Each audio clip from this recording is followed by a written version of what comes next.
brought you by Silver Pumps and Motors. Top quality और consistent performance के लिए सिर्फ सिल्वर पंप्स नाम याद रखना। మంత్రుల పర్యవేక్షణతో పాటు ఈరోజు నేనే స్వయంగా ఇక్కడికి వచ్చి దుర్ఘటనను పరిశీలించి దీనికి సంబంధించిన వివరాలను సేకరించి దానికి సంబంధించిన ప్రభుత్వం తీసుకోవాల్సిన చర్యలను అన్నిటిని కూడా ప్రభుత్వం చేపట్టవలసిన బాధ్యతను కూడా ఈరోజు అధికారులకు ఆదేశాలు ఇవ్వడం జరిగింది। ఈ దురదృష్టకరమైన సంఘటనలో ప్రాణాలు కోల్పోయిన వాళ్ళు బీహార్, ఒడిశా, మధ్యప్రదేశ్, ఆంధ్రప్రదేశ్, తెలంగాణ రాష్ట్రాలకు సంబంధించిన వాళ్ళు ఉన్నారని ప్రాథమిక సమాచారం అందింది। ఇప్పటి వరకు అధికారులు అందిస్తున్న సమాచారం మేరకు దాదాపుగా 36 ప్రాణాలు పోయినాయి। ఇంకా కొంతమంది అచూకీ లేదు।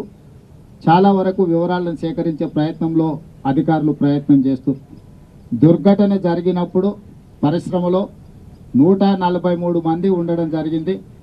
అందులో దాదాపుగా 58 మంది ఇప్పటికీ అధికారుల దృష్టికి అధికారులకు టచ్లోకి వచ్చింది।